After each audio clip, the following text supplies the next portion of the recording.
Welcome back to the Athlete's Mindset. Today's guest is Jax Brockett, a left-handed pitcher in the Chicago Cubs organization and a former standout at the University of Nebraska. Jax's baseball journey has been built on perseverance, consistency, and belief in himself. From pitching for his home state to throwing one of the most memorable no-hitters in recent Nebraska baseball history. He's experienced both the highs and lows that come with competing at a high level. After his college career, he continued to stay ready and earn the opportunity to sign with the Cubs organization in 2026. In this episode, we talk about Jax's journey through Nebraska baseball, the mental side of pitching, handling adversity, building confidence, and his transition into professional baseball. I'm excited for this conversation. Let's get into it.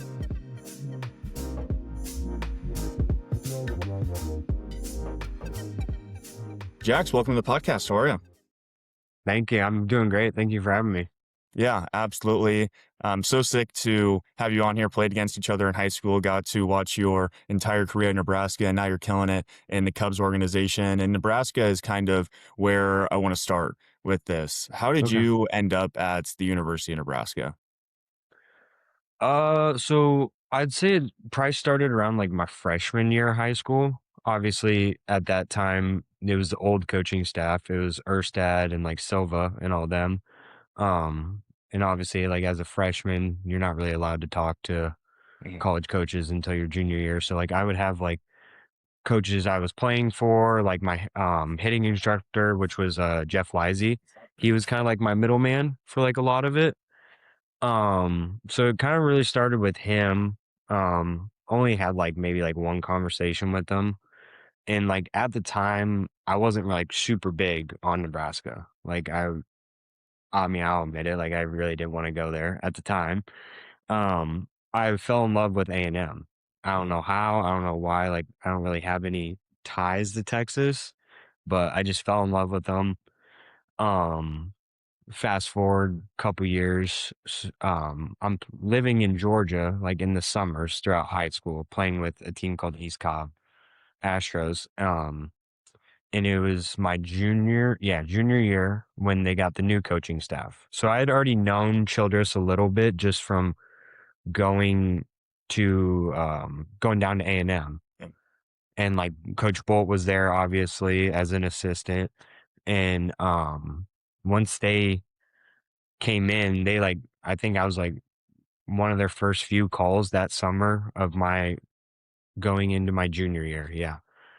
Um and I mean honestly I just kind of fell in love with them and like their whole like ideas and all that. And then that junior year in the fall I committed to Nebraska, and then ultimately I end up transferring to high school in Georgia my senior year, which like I mean people kind of look at it like why, because like I'm coming back.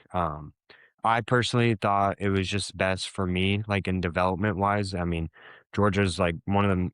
Nothing against Nebraska, because obviously the competition there is like good and it's growing every year. But I thought just like playing in Georgia against the best competition I could get would help me set me up the best for college. So graduate high school, go back to LinkedIn essentially. I started in the summer. I did like a bridge program they call it, just kind of get acclimated in the summer. Um and then that was pretty much the beginning of it. And then spent all 4 years there, and yeah. Yeah, I know I mean, for me, when I showed up at Fullerton my freshman year, it was a huge transition. I think for you, I mean, you already left home a little bit and then you had the opportunity to come back and get settled in at Nebraska. When you stepped on campus as a freshman, did you have some struggles and how did you just quickly, turn that into, all right, if I want to pitch, if I want to be on the mound, I have to stay positive, I have to lock in. What was that transition like getting onto campus for Nebraska? I think like the initial like transition getting on campus, like it was pretty smooth, but like I think the first thing I realized was like, like people who play college baseball or like are on a college baseball team, most likely when they're in high school, they were Mhm. like the dude. Yeah. Like everyone was good in high school who plays college baseball. So I think like going in there, like you're good, but you don't realize what you're about to face. Yeah. like high school to college, I think is like such a huge jump. And I mean, if you don't get humbled in your first year, in my opinion, then something's not adding up. I mean, you can go by and just tear it up, but like most likely every single dude, in my opinion, I think has at least one like, oh man, like this is a different level. And honestly, it was my first like inter squad at Okay. Nebraska, and it was your brother.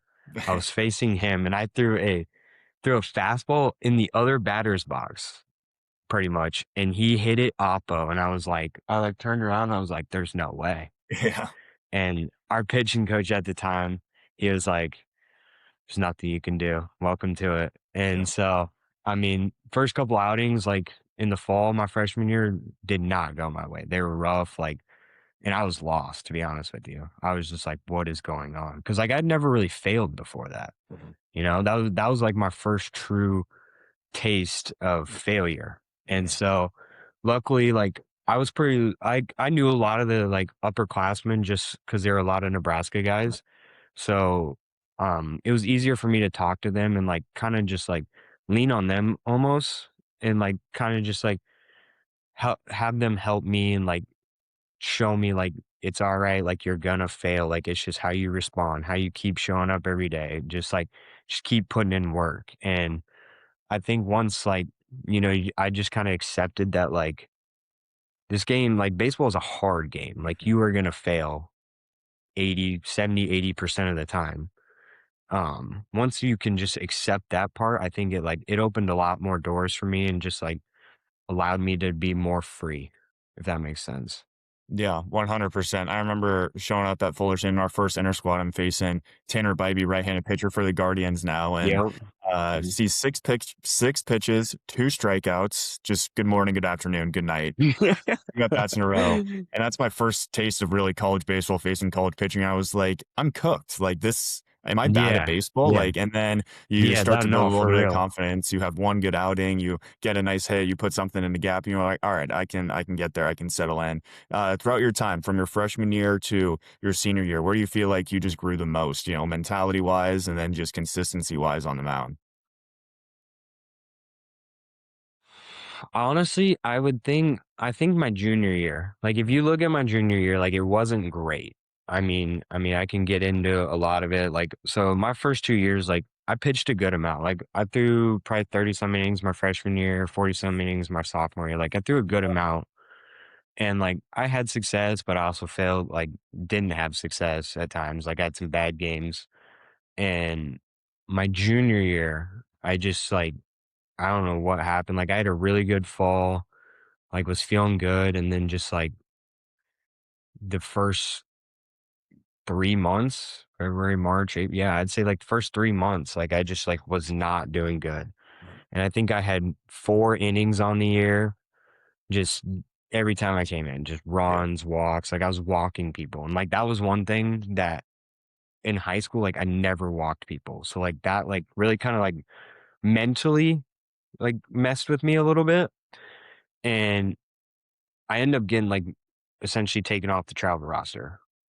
So like I wasn't playing for a month and a half probably. And about March, yeah, it was March. It was on my birthday. I remember we were playing Wichita State at their place.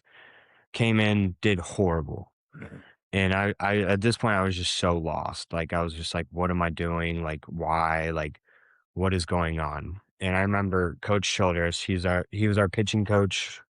That was his first year, was my junior year as our pitching coach. He texts me and he's like, "Come to my room." And I'm like, "Oh boy, here we go." And so go to his room and he's like, "Sit down," like, and he's just like, "Just talk to me. Like, just tell me everything about you. Just talk to me about everything." Like, and essentially, like, I mean, I just sat there and like, I've always been like a person that's like, I haven't been good at like talking about things with other people. I tend to keep a lot of things inside and like be like, "Oh, I'm fine. Like, I can deal with it on my own." Um, and that was like I would say like that was the first time I really like kind of opened up and like kind of just let everything out. And I think I was in his room till like 2 a.m. just talking. And, I ended up leaving. I felt a lot better. I mean, still wasn't on the roster and all that stuff, whatever. And he was the one who kind of proposed me talking to like a sports psych, like a mental health, like mental coach and stuff like that. So I started doing that like once a week, meeting with our baseball like sports psych guy. And I mean, I think that was such a huge aspect for me, is just like kind of bringing down those walls and just like finally opening up to people Mhm. and like being vulnerable essentially.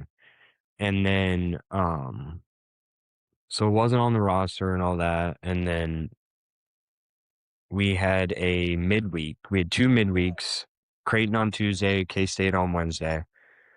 He was like, "You're probably gonna throw like an inning or two one of those games." I'm like, "Okay, cool. Fine."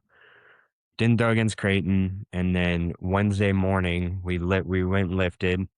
I'm sitting at breakfast, shows up to me, he's like, "Hey, you're opening against the state. You're only going one inning." All right. So I was like, "Okay, cool." And you can ask some of the guys, I was sitting there and I was like, "I'm gonna throw a no hitter today. Screw it." And so go to the game, throw my first inning, and Coach Lewis comes in, he's like, "One more." I'm like, "Okay." Go back out, second inning. Good. Third, come in, one more, one more, one more. And it was like sixth inning or fifth inning, about to be the sixth inning. And he was like, "This is your last inning. Like, just let everything you got." And I end up striking the side out. And I come in and he looks at me and he's like, "Finish this game." I'm like, "Okay." And like no hitters are happening. People are like, "Oh, don't talk about it. Yeah. Like, don't think about it." All that like superstition. Every like since the fourth inning on, every inning I was like, "Damn, I got no hitter going." Yeah. Like every inning, I was just sitting there. I was like, "I got no hitter. This is nuts." And then so yeah, end up throwing no hitter. Crazy, like surreal feeling. Um, get put back on the travel roster immediately after that, and then end up going finishing the year like I was starting on Sundays, and then through in the Big Ten championship, and that was it. Like that was my junior year. Like such a roller coaster of a year, but I look back at it and I'm like I wouldn't trade it for a single minute because like that I think that year like my junior year was the biggest year for me mentally, physically, and just everything around, like growth wise. Yeah, it almost seems like the suffering in just life and then in sports is like where you learn the most about yourself. And then the times that you look back on and you go, wow, like I got through that.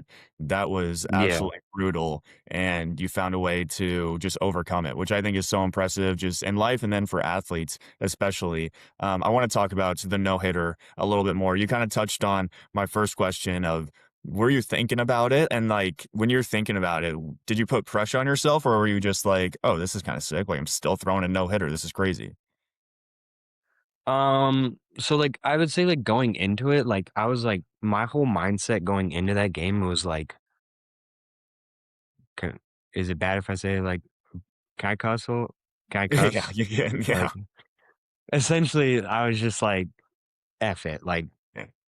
F it. I can't do any worse than what I've been doing this year. So what do I have to lose at this Yeah. point? I'm not on the roster. It's not like I can get even more off it. I have nothing to lose. So I was like, I know in my heart I am a good pitcher if I believe in it. And so my whole thing going into it was just like, I got nothing to lose. Like no one no one expects me to do some crazy thing. So just go out there and just have fun essentially. Like essentially like the biggest thing that's helped me a lot is like, yeah, it's like it's a sport and now it's like it's technically my job now, but like it's a game. Like Mhm. this is a game that we grew up playing like backyard wiffle ball. Like it doesn't need to be anything more than that. And once I just kind of like stopped putting so much pressure on myself, is when have noticed like the biggest switch in just like results wise and just overall everything. Kind of like touch like during the game, like yeah, like I was thinking about it. I probably was thinking about it more than I should have been. But I mean, luckily it worked out the way it did. I mean, grateful for it, but yeah, I was definitely thinking like, "Oh, I have a no-hitter." Yeah. I know for me, one thing that helped me, especially like my senior year when I really started to build a little bit of consistency, was just telling myself, like you said, it's a game and I'm gonna be okay. Like for so long, it was always in my head of if I have 3 strikeouts today, if I have a bad day at the plate, what are the coaches gonna think? What are my teammates gonna think? Am I gonna play? And Mhm. then just telling myself, I'm gonna be okay. Like even if I have 3 strikeouts, I'm still gonna live. I'm gonna wake up the next Yeah, day. And if I keep putting for this much sure. pressure on myself, it's going to be absolutely miserable and there's going to be no enjoyment out of it whatsoever. And so just telling yourself, like, we're going to be good. It's a game. So tell me about that last inning. You started out the day just, saying, hey, you're going 1 inning, you're opening, and then you're in the ninth inning. What was that last inning like?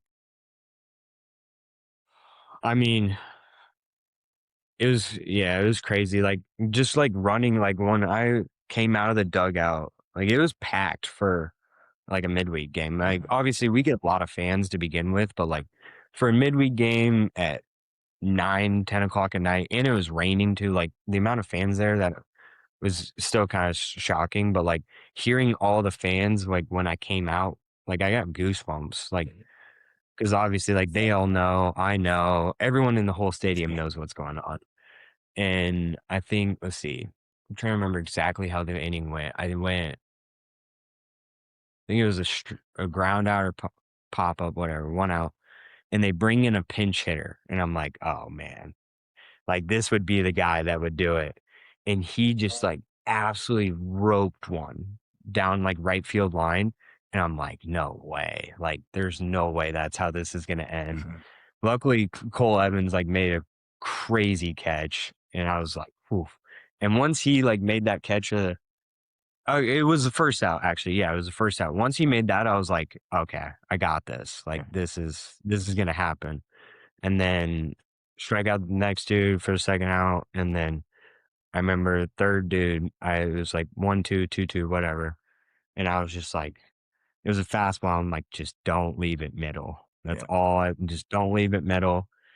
It was high, it was super high. I don't know how the kid, like, how or why he even swung at it, but he swung at it, and that was it, and then it was just, like, next thing you know, it's just people all around me, and I was getting drenched in Gatorade, and it was just, like, it was such a surreal feeling because like, both my parents were there too. My parents come to a lot of my games, so, like, usually my mom will be, like, at all the home games in Nebraska because like, her parents still live there, and then my dad would go to all the away games, and I remember my dad, like, called me that morning, and he was like, "I might come, like, I don't know yet, like, I got like, I'm doing something." He's like, "I don't know yet," and for him to be there too when, like, he didn't even know, like, if he was gonna come or not, like, it was pretty awesome, like, having both of them, my grandparents, and, like, my girlfriend there. Um, yeah, it was really good. Yeah, that's so sick. First individual no hitter for Nebraska since 1954 and 12 strikeouts from a guy who was struggling a little bit and then just flipped a Yeah. switch. How did that transition you, through the rest of the season and then, through the next year and then to kind of almost where you are now? Just what your whole Nebraska career, what was that switch like where you had that no hitter and just turned it around? I think it was just like I said, just like I just stopped putting so much pressure on myself after that. Like I was like, after that part, after the no hitter, it was like, yeah, like I am a good pitcher. If I believe in that, because like ultimately belief is like what's gonna carry you the most in anything you do. And so just having the belief that like I know I can do it, like that was a good Kansas State team. Like they were a super regional team that year. And like I look back on 'em, like, yeah, like I'm a good pitcher. Like as long as I believe in it and then like just do what I need to do each and every day, like I will be okay whether win, lose, good or bad. As long as I know that I gave it everything I have. And then ultimately like it gave me a lot of confidence just to finish out the rest of the year. And then I was fortunate after that year, I didn't have to go play summer ball. And I mean, if you know about summer ball is not fun Yeah. sometimes. I don't know where you if you played anywhere, but like after my freshman year, I went to Alaska, spent the summer there, and then I was in North Carolina after my sophomore year, which like they were great, but like it's also like after a It's a while, it's like, grind. oh my gosh, I want to go home. Yeah, it's Yeah. grind. And so yeah, that like me getting to stay home, I stayed in Lincoln all summer, just like worked out, like just got after it and ultimately started my senior year. I had a really good fall. And I mean, we were just stacked that year for pitching. And I remember like our coach Schillers was like you deserve a starting spot, but like we have four legit starters. And I was like, honestly, like I'm good being a midweek starter, like, because midweeks in college baseball, like they'll make or break your season at Yeah. times. Um, but unfortunately, like Mason McConaughey got hurt my like second or third week my senior year. So then I turned into the full like Sunday starter the rest of the year. Okay, like would have good. I kind of struggled the first half. I was just like it was like clockwork. Like every fifth inning, it was just like it'd go like downhill. And then once I uh, like towards the second half of the year, once I started getting like past the fifth innings, like I started doing a lot better and just like ultimately I was just like having a lot more fun. That was the biggest thing for me.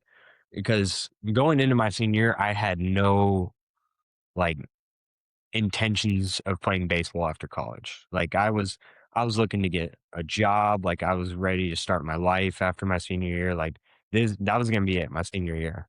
So like ultimately I was just playing just like this is my last year, like just leave everything out there. Like I got nothing to lose at this point. If you're an athlete, you know the little things make the biggest difference. That's why I trust Momentous for my daily performance and recovery. Their vital aminos help with muscle repair and energy, while their creatine packs are perfect for building strength and consistency without any of the guesswork. Whether you're in the gym, on the field, or chasing your personal goals, Momentous supplements keep you fueled to perform your best. If you want to take your training and recovery to the next level, check them out at momentous.com and use the code athletesmindset for 15% off. That's athletes mindset for 15% off at checkout. Yeah, I love it. Before we get into your experience of how you sign with the Cubs, you have type 1 diabetes. My sister also has type 1 and plays college Yeah. basketball right now. But I'm curious, just as an athlete, how do you manage your T1D and how do you not let that be something that, drags you down or really affects you? Because it's a 24/7 thing. You can't just, let it go Mhm. to the side. You have to be on it at all times. How do you manage that and not let it affect you too much? So I got diagnosed in eighth grade, November 16th, eighth grade. In the moment, I was just like so lost, so confused. Like I was like, why? Like I was in shape, like I was a healthy, like I ate healthy. I was just like why? Like why me? Essentially. And the first couple years I really struggled with it. Not like the managing part of it, just like the whole like idea of it Yeah. and like why. Like basically like almost like oh it's like the end of the world when in reality like it's really not. As like I've gotten older, like yeah, it's you gotta be very intentional with it, but it doesn't limit you from anything at all. And my mom was like really when I first got diagnosed was like really on me about it, like instilling like you gotta take care of it, you gotta manage it, like or else like it can be bad. And so I mean I thank her every day just like for helping me and just being such like a rock when I like first got diagnosed because like I mean like I said I was mad Yeah. essentially.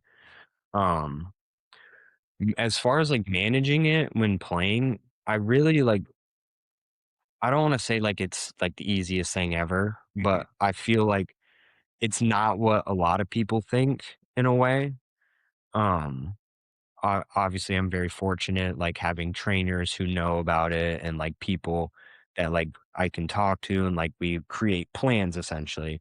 And like in college our trainer, so I wear a pump and then I wear like it's called a constant glucose monitor. I know what you probably know what that all Yeah. is, but like for the other people, um So, like, I can share my, like, monitor with other people so they can watch it. So, I had my trainer on it, and he would sit there in the dugout, like, and always, like, check on it just to, like, make sure, like, I'm not dropping low, like, when I'm pitching or stuff like that. Um, Other than that, like, I think it hasn't been, like, anything too, like, difficult to manage. Um, just, like, the only times I really notice things is, like, if it's super hot, like, adrenaline kinda gets a little wonky with, like, the blood and stuff, mainly, like, after I pitch, but, other than that, I mean, I've been very fortunate to have some people who, like, know how to deal with it and how to create a good plan. Yeah, it's something that is just super unfortunate, and you can either kind of choose to let it define you, or you can just say, I kind of got screwed, but there's nothing I can do Yeah. about it. And I think you did a great job of just saying, yeah, this is something that I have to deal with. And if there's days that you're low, then you'll lock in and be like, all right, I need to do something, or just kind of maintain that consistency so it's not fluctuating so much, which I think is just so impressive. I want to get into the Cubs now. Tell me about your senior year, and you have pretty much a full offseason of not knowing, all right, am I going to continue to play baseball? Am I not? What was that experience like of just the entire offseason? And then you get the call from the Cubs. Yeah, so th this is a crazy story. So, like I said, my senior year, going into it, no intentions of playing baseball after. Um, I'd say like the start of second semester, like I was really like working with like our academic advisor at the time. Like she was like really helping me like meet, create connections. Like I wanted to go into like med sales, something Mhm. along those lines. Um, so like I was meeting with people and all this stuff, and then I actually got connected with this one dude in Omaha who I'd interviewed with and like was I mean, if I would have kept going with it, like they were very interested. Like I probably would have like maybe got hired by them. But the guy he played baseball at Nebraska. So he was like super understanding about like all like baseball, like all that stuff. And he was the one who's like, play baseball as long as you can. He was like, we're not gonna go anywhere. Like we'll always be here. He's like, I want you to just play baseball as long as you can, live your dream as long as you can. I was like, okay, like that's awesome. Like he's like, so essentially he's like, finish the year, see where the year ends, and we'll talk there. And so still had no thought. And then Big Ten tournament happens. I throw against Oregon. Go like I think it was like 6 innings, like one earned, and against a pretty high like ranked nationally ranked Oregon team. And my agent calls me like that night and he's like, dude, like, are you sure you don't want to play pro ball? Like, I can work with this. Like, Yeah. this is a good game you just threw. Like, he's like, I can work with this. Like, I can see like you might have a shot. And I was like, honestly, like, let's do it. Like, I don't want to look back in 3, 5 years and be like, damn, like I should have done that. Like, I don't want to have any regrets of like not trying to pursue something. Cause like my thought was like, I was 22 at this time. I was like, I got my whole life to work. Yeah. I can only play baseball for so long. So Big Ten tournament ends, regionals end, graduate. I move out of my house and like literally like maybe a week later, I drove down to Georgia, stayed at my stepbrother's house, and I was training there like all summer. Hopefully, like either trying to get drafted or like UDFA'd or just sign. So doing all that, didn't get drafted. In the moment, I was like, damn, like why? Like I put in all this work, like why? Like didn't I get a call or anything? So then started throwing some bullpens for some teams. Threw a bullpen for the Blue Jays. I mean, went well, but didn't really hear anything after it. And then threw a bullpen for the Royals. It was really good. It's probably like one of my best bullpens. And, we talked for a while after, and I'm not gonna like put him on blast or anything, but like kind of ghosted me essentially. And I was just like, all right. And um kind of stay off. Like, I don't really want to like throw anyone under and all that. But essentially nothing came out of it. And I was like, that was it. Like, that was my shot. Like, at this point, it was like August, and I was like, no one's gonna be signing anyone. Like, looks like it's time to like hang it up and like go back and get a job. So for like the next 2 weeks, like I really didn't do anything. Like, to be honest with you, I was pretty down. Like, I was in a bad spot mentally Mm, because I was just like, what am I doing with my life? Like, I feel lost. Like, yeah. I'm 22. I have no job. I have no income. I'm living in my stepbrother's house for free. I just feel like, essentially, like, I remember telling my mom and dad, like, I feel like a bum. Like, I just feel like I'm not doing anything. And they're like, obviously, they know, like, they could tell, like, I was frustrated and lost and, like, like being a parent, they're just like trying to assure me like it's gonna be okay. But like in my mind, I'm like so fixated on the fact that like it's not gonna be okay. Like, Mhm. and so I start looking for jobs, and my one of my like my really good friends, his dad is like plugged in with like this dude knows everyone Yeah. in anything. So we started like talking, and like he started really helping me. So he ends up getting me a job with like his company.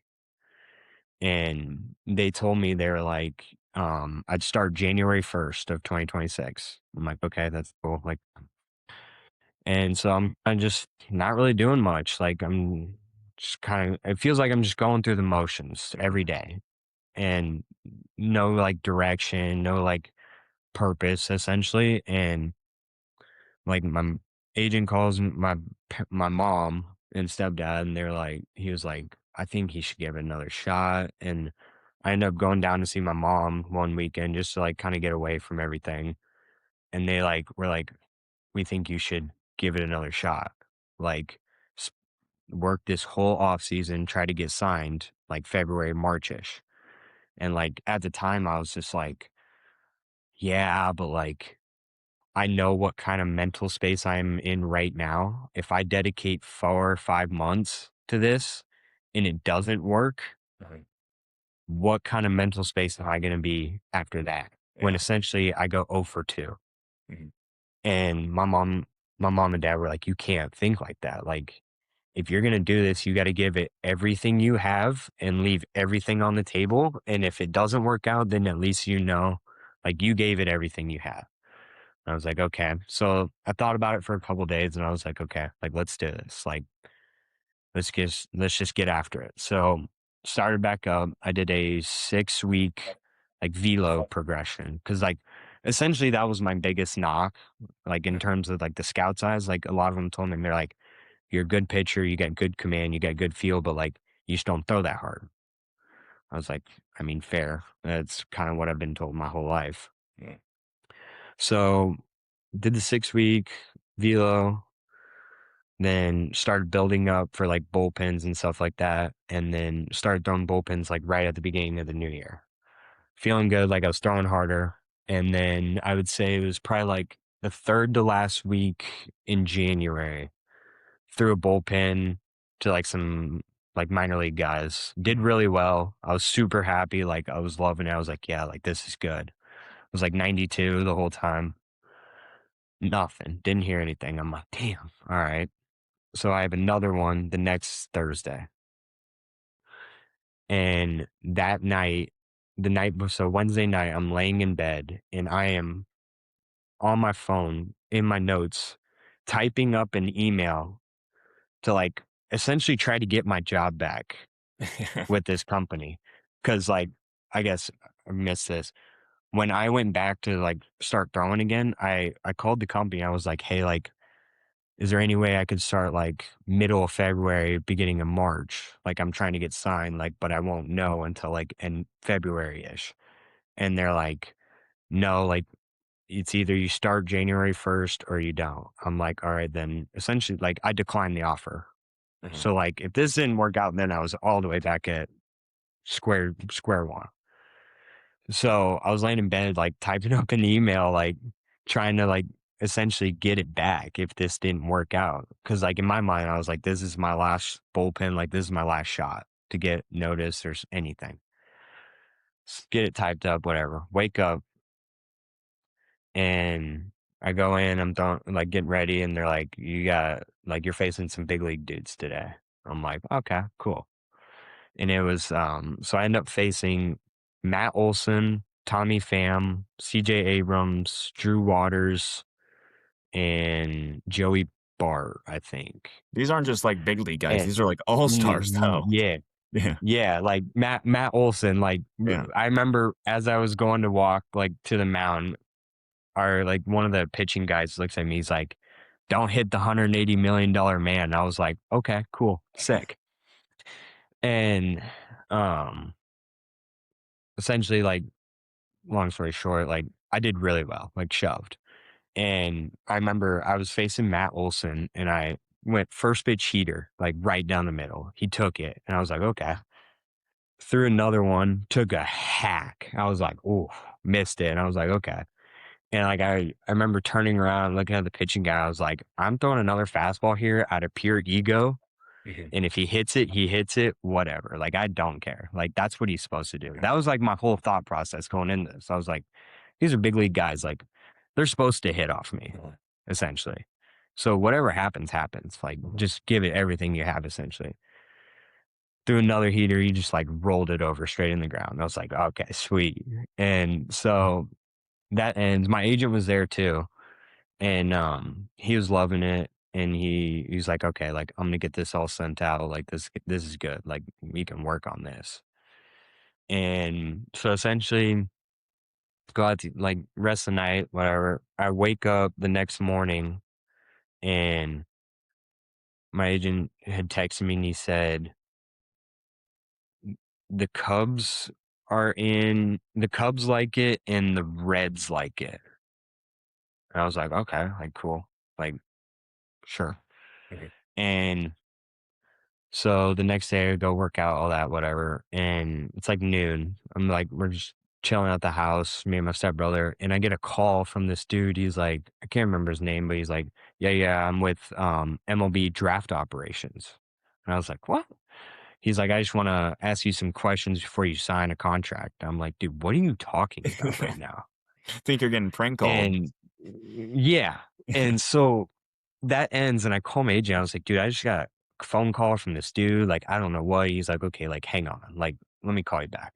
So he calls me back like 5 minutes later. He's like, okay, like, he's like, dude, he's like, I think the Cubs are going to pull the trigger. And like, obviously, I want to get excited and like all that. But like, in my mind, I'm like, okay, don't get too excited. Like, just see how this goes. Like, don't want to get all worked up for nothing. And then, so a couple hours later, agent calls again. He was like, "Hey, like I've been on the phone with the Cubs. They really like it.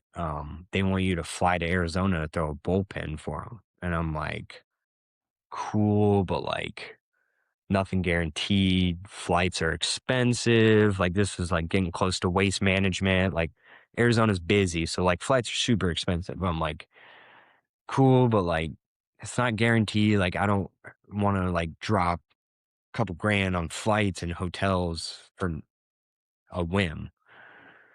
And then he calls me back later and he was like, okay, like the Dodgers and the Angels are now in the mix. So I got 4 teams in the mix. I'm like, okay, what is going on? And then essentially, Tyler Zombro, who is now the Cubs, like, I don't know his exact title, but like he's like pitching operations. Like Yeah. he runs, like he's head honcho, like pitching. He calls me. He's just like asking me questions like what I've been doing this off season, like throw harder and stuff like that. That ends. Agent calls me again. He was like, it's like, here's the deal. He's like, Dodgers are coming in next week to watch you throw. He's like, I told Zombro and the Cubs that like, if you don't offer him a contract now, you're not going to get him. I'm like, all right, thanks. Yeah. And so basically just like hype me up, me all this stuff. And then so Zombro calls me. He was like, we really like it. Like, we want to offer you a contract. And like in the moment, I was just like, I don't know what to say. Yeah. And as he said it, my agent had, like, sent me a text, and he was like, "Don't agree to anything, like, over the phone. Like, don't accept, like, just say thank you." But I didn't see it. And so when he was like, "We wanna offer you a contract. What do you think?" I was like, "Yeah, yeah, yeah, yeah, sure." And I then, like, the phone call ends, and I look at him like, "Oh, no." And I called him back, and I was like, I may or may not have, like, I don't know exactly because, like, I kind of, like, blacked out in the moment. Yeah. And I was like, "I don't know exactly, like, what I all agreed to." And he's like, "Okay, it's alright, like, I'll take care of it." So then, like, he was just kinda, like, working that whole night, and, so my mom was actually in Cabo, so my mom had no clue any of this was going on, like, no clue. Mm. My stepdad was there with us, so and then my dad kinda knew a little bit just because like, I was, like, talking to him a little bit, and so eventually that night I, like, called Zombro back and I was like, "Yeah, like, let's do this." So then I called my mom. My mom, like, she started crying and all this stuff, and it was super sweet, and then so that was, like, probably the end of January, and then I was on a flight February 9th, which is Super Bowl Sunday, yeah, to Arizona. So, like, a week and a half later, like, I had to pack everything up, like, it was kind of a scramble, like, getting everything situated, like, getting my truck shipped to Arizona, all this stuff, and but, like, it still wasn't official because like, once I got to Arizona, like, the first 3 days, like, I had physicals, medicals, like, meetings and all this stuff, and had to go through all that, and then like, later on that Friday, everything got approved and signed my contract, and then that's how it started. Damn, that is a crazy story, especially going from, "All right, I'm hanging it up.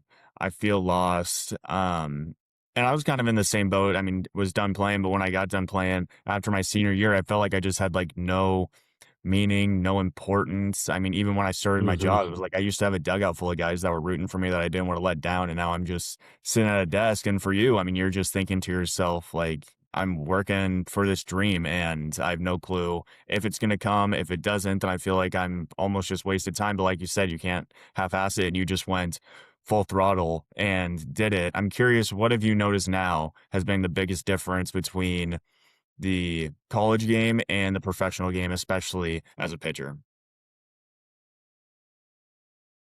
Um, I talk about this, like, with a lot of people, um, I think pro ball, like, is good and bad for certain people. I would say I'm a very, like, independent person. Like, I've never had a problem with, like, being on time, like, doing my stuff, like, making sure I get all my stuff in, and I feel like pro ball is very it's like, get in, get your work in, don't mess around, like, get out. Like, they try to just be, like, as efficient as possible. They don't wanna overdo, like, a lot of stuff. It's literally just get in, get your work, like, just get a little bit better each and every day, and, like, you're good.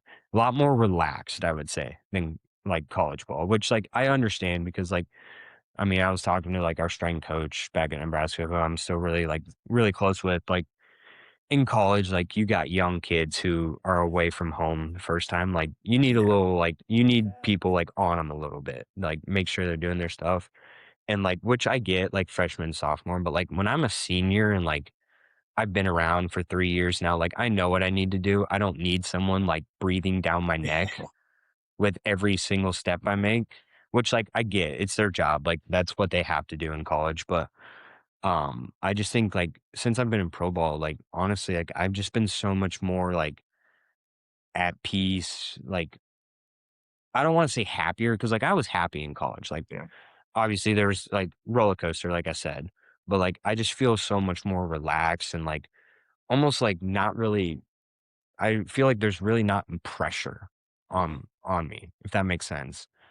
Like, it sounds weird, like, like, you would think, like, "Oh, you're at a higher level, it's a job now," like, Yeah. you feel like you have more pressure, but, like, it really is not what as pressure induced as what you think, um, and I just think the overall aspect of it is just, like it's just a lot better, if that makes sense. Like, I don't Yeah. wanna just, like, talk down on college baseball because, like, I mean, I look back on college baseball a lot. I'm like, damn, like those were some good times, like great Yeah. memories, like just like being with the guys all the time.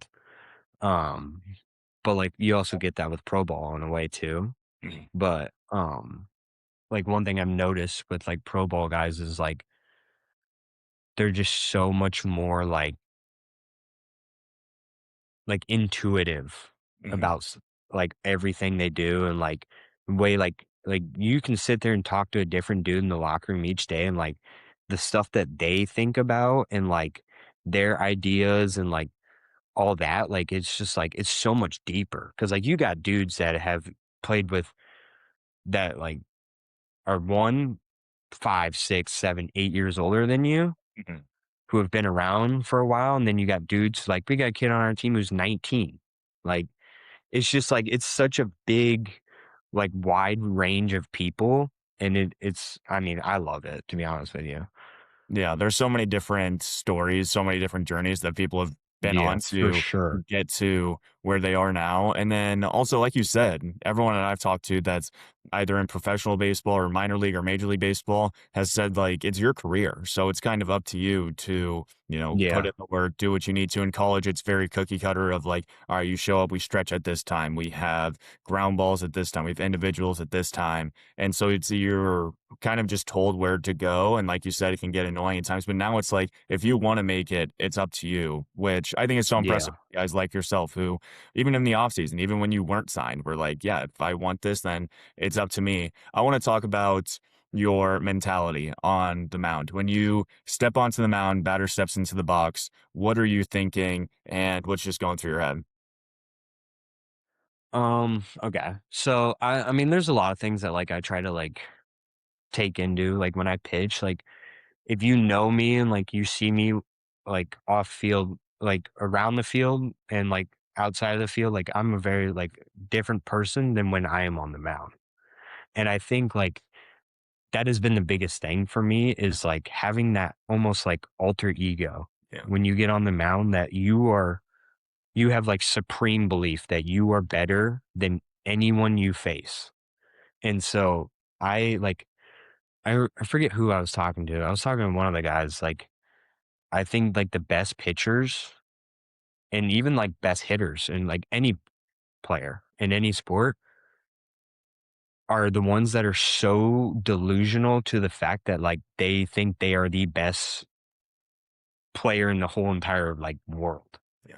Like, some of the best pitchers I've ever played with, they, like they think they're better than, like, anyone. Like, like, "Oh, like, I could go strike out Shohei, like, 5 times in a row." They might not, but, like, in their mind, wholeheartedly, they believe it. And so, I think, like, that's been a big thing for me is just, like, even if I, like, because obviously, like, no matter what, you're gonna get some sort of self-doubt. It's just how quick can you get it out of your brain and back to the oh, I'm better than you. I'm I'm better than you. I'm gonna get you out, and I know that. So I think that was a huge thing for me, and then just, like, slowing the game down. The game can get so quick, so fast. Like, it Yeah. stuff like 3 pitches late you can have 3 pitches, and there can be 3 runs on the board. Like, Yeah. just being in the moment and present and just taking it one like, on the mountain, like, this is literally what I say, like I just repeat this over and over. I literally say one pitch at a time, one batter at a time, one out at a time, just over and over and over. That's all I say. Mhm. And it really just like helps me stay present in the moment and not let things get like way too carried away and stuff like that. And then I mean I'm very big on like breathing and like finding a cue. Like if something's starting to go bad, like I'll step off and like find like a little spot, like lock in real quick. And then like it just like helps me kind of just like essentially become present again. Yeah, I think that's a great mentality and also just great advice for anyone that's listening is just, stay present, slow the game down, realize that things aren't always going to go as you planned. You could think that you're the greatest, pitcher of all time or the greatest hitter, but you could be on the mound and a guy that you think has no business getting a hit somehow puts one over the wall. And how do you snap back into it? Jax, I end every Yeah. conversation with the same question. If you could go back and give your younger self just one piece of advice regarding the mental game, what would it be? Let's say freshman year, at Nebraska. You're talking to freshman year Jax at Nebraska. What advice would you give him? I mean, there's a lot of things you can say. I would say one of the biggest things that Coach Childress really helped me with is he told me one time, he was like, baseball is what you do, it's not who you are. I think a lot of guys get so wrapped up in baseball and whatever sport they play, whether it's football, basketball, all that, that they make it become their whole identity. And they base their well-being, their mood solely on how they do. I think the biggest thing for me is once I realized that I am much more mentally, I am much more than the game I play. Like I'm a son, I'm a boyfriend, like all this stuff. Like I have things that make me who I am. It's not baseball that makes me who I am. And once I like really adopted that, my like mentally, I just like kind of let go of a lot of the like the stressors, the worries, like the doubt and all that. I absolutely love it. Jax, I appreciate you. You've been killing it. You're building yourself up. Your story is unbelievable. And yeah, thank you for hopping on the podcast. Thank you for having me. Yes, sir. Thank you again to Jax for sharing his journey and insight into the mental side of the game. If you enjoyed this conversation, make sure to subscribe, leave a review, and share it with someone who would find it valuable. Thanks for tuning in and keep moving forward. Until next time.